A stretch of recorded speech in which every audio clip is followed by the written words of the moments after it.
নমস্কার বন্ধুরা, আবার চলে এলাম একটা নতুন স্বাদের রেসিপি নিয়ে। আজ বানিয়েছি দোকানের স্টাইলে মুচমুচে মোগলাই। সেই জন্য প্রথমে ময়দা নিয়ে নিলাম। ময়দাতে দিয়ে দিলাম পরিমাণ মতো নুন, চিনি এবং তেল। এই সব উপকরণগুলো দিয়ে ময়দাটা আমি ভালোভাবে একটা ডো বানিয়ে নিয়েছি। ডোটার ওপর থেকে আরও তেল ছড়িয়ে দিলাম। তারপর এটাতে একটা ভেজা ন্যাকড়া ভালোভাবে ঢেকে রেস্টে রেখে দিলাম। এটা যতক্ষণ রেস্টে রাখা থাকছে তখন আমি একটা আলুর তরকারি বানিয়ে নেব মোগলাইয়ের জন্য। সেই জন্য কড়াইয়ে তেল গরম করে গোটা জিরে ফোড়ন দিয়ে দিলাম। এতে দিয়ে দিচ্ছি কুচিয়ে রাখা পেঁয়াজ। পেঁয়াজটা হালকা ভেজে নিয়ে দিয়ে দিলাম থেতো করে রাখা রসুন, এটাও ভেজে নেব। তারপর দিয়ে দিলাম আদা বাটা। এবার দিলাম লঙ্কা গুঁড়ো, হলুদ গুঁড়ো এবং জিরে গুঁড়ো। এই সবগুলো ভালোভাবে কষিয়ে নেব। এবার এটা অল্প পরিমাণ জল দিয়ে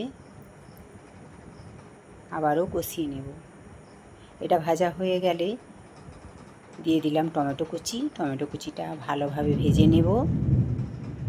ভাজা হয়ে গেলে দিয়ে দিলাম সেদ্ধ করে রাখা আলু। এই আলুটা দিয়ে সুন্দর করে আমি তরকারিটা কষিয়ে নিচ্ছি। দিয়ে দিলাম পরিমাণ মতো নুন। তারপর অল্প পরিমাণ জল দিয়ে তরকারিটা আমার রেডি করে নিলাম। এখানে আমি আবার বানিয়ে নিচ্ছি মোগলাইয়ের জন্য স্টাফিংটা। তাই গরম তেলে দিয়ে দিলাম পেঁয়াজ কুচি, রসুন বাটা, আদা বাটা। এই সব উপকরণগুলো ভালোভাবে ভেজে নিচ্ছি। তারপর দিয়ে দিলাম কুচিয়ে রাখা কাঁচা লঙ্কা, লঙ্কার গুঁড়ো, হলুদ গুঁড়ো। এটা মোটামুটি ভাজা হয়ে গেলে দিয়ে দিলাম ব্রেড গাম। এই ব্রেড গামটা দিয়ে ভালোভাবে নেড়ে চেড়ে শুকনো শুকনো করে আমি স্টাফিংটা বানিয়ে নিচ্ছি। এই যে দেখতে পাচ্ছেন, এটা আমার রেডি হয়ে গেছে। এবার এটা নামিয়ে রাখলাম। এখানে বাটিতে আমি 3টা ডিম ভেঙে নিয়েছি। তার মধ্যে দিয়ে দিলাম লঙ্কার কুচি, পেঁয়াজ কুচি এবং স্বাদ মতন লবণ। এই সবগুলো ভালোভাবে মিশিয়ে এর মধ্যে দিয়ে দিলাম যে স্টাফিংটা আমি ব্রেড গাম দিয়ে বানিয়ে রেখেছিলাম। এটা দিয়ে আবারও ভালোভাবে মিশিয়ে নেব চামচের সাহায্যে। এই যে দেখতে পাচ্ছেন, এটা আমার রেডি হয়ে গেল। এবার পরোটাগুলো আমি বেলে নেব। তার জন্য এটা আমি প্রথমে লেচি কেটে নিয়েছি।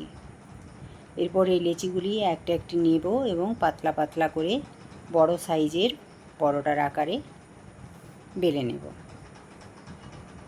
এটা যত পাতলা করবেন মোগলাইটা তত মুচমুচে হবে। এটা আমি এইভাবে বড় আকৃতির পাতলা করে বেলে নিয়েছি। সাইডটা সামান্য মুড়ে দিয়েছিলাম। তারপর এই মাঝখানে এই পুরটা আমি এইভাবে ছড়িয়ে নিলাম। তারপর আবারও সাইড থেকে এইভাবে ভাঁজ দিয়ে নিচ্ছি। আমি যেইভাবে ভাঁজ দিচ্ছি আপনারাও ঠিক সেইভাবে ভাঁজ দিয়ে নেবেন, তাহলেই রেডি হয়ে যাবে। এই যে মোগলাইয়ের ভাঁজ আমার তৈরি হয়ে গেছে। এবার তেলে ভেজে নেব। তাওয়াতে তেল গরম করে তার মধ্যে দিয়ে দিলাম মোগলাই পরোটাটা এবং মিডিয়াম হিটে এটা আমি উল্টে পাল্টে ভালোভাবে মুচমুচে করে ভেজে নেব। লাল লাল করে ভেজে নিলেই এটা তৈরি হয়ে যাবে। এটা আমার প্রায় ভাজা হয়ে গেছে। যে দেখুন, আমার সব মোগলাইগুলো ভাজা হয়ে গেছে, রেডি হয়ে গেল। খুব সুন্দর খেতে হয়েছিল। টাটা।